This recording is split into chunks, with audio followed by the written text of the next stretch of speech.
മൂന്നാമത്തെ ആലയം ഈ വർഷമോ?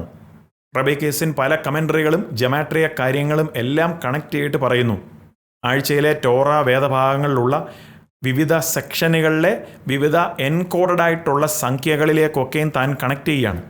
താൻ പറയുന്നത് ഈ എൻകോഡഡായിട്ടുള്ള സംഖ്യകൾ തന്നെ പറയുന്നുണ്ട് ആദ്യത്തെയും രണ്ടാമത്തെയും യഹൂദ ആലയങ്ങളുടെ ആ കാലാവധി 410 വർഷവും 420 വർഷവുമായിരുന്നു. എന്നിട്ട് ആ ജമാട്രിയയിലെ അവസാനത്തെ ആ സംഖ്യയാണ് 786. അതായത് യഹൂദ ഈ വർഷമാകുന്ന 5786 എന്ന് പറയുന്നതിലെ അവസാനത്തെ 3 അക്കങ്ങൾ. അപ്പോൾ 5786 എന്ന് പറയുന്ന ഈ വർഷം ആയിരിക്കും യഹൂദരുടെ മൂന്നാമത്തെ ആലയം ബേത്ത് ഹമിക്ഡാഷ് പണിയപ്പെടുന്നത് എന്ന് റബി കേസിൻ പറയുന്നു.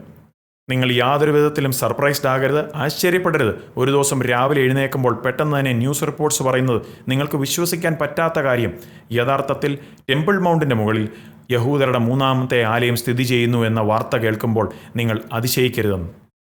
അപ്പോൾ എന്തുകൊണ്ടാണ് യഹൂദ ജനം അവരുടെ മെശിഹയെ കാത്തിരിക്കുന്നതിൻ്റെ ഈ ഒരു പ്രതീക്ഷയും അല്ലെങ്കിൽ അവരുടെ മൂന്നാമത്തെ ആലയം പണിയുന്നതുമായിട്ടുള്ള ബന്ധപ്പെട്ട കാര്യങ്ങളൊക്കെ കേൾക്കുമ്പോൾ നമ്മൾ എന്തുകൊണ്ടാണ് അറ്റൻഷൻ കൊടുക്കേണ്ടത്? കാരണം ഇതിൻ്റെ എല്ലാം മധ്യത്തിൽ, ഈ പ്രതീക്ഷകളുടെ എല്ലാം മധ്യത്തിലായിരിക്കും എതിർ ക്രിസ്തുവും വ്യാജപ്രവാചകനും കടന്നു വന്ന് അനേകരെ വഞ്ചിക്കുവാൻ പോകുന്നു. കാണുക, 2026 യഹൂദർ കാത്തിരിക്കുന്ന മെശിഹ വരുന്നുവോ? എന്താണ് ബൈബിൾ പറയുന്ന സത്യം എന്ന സന്ദേശം നമ്മുടെ ചാനലിൽ.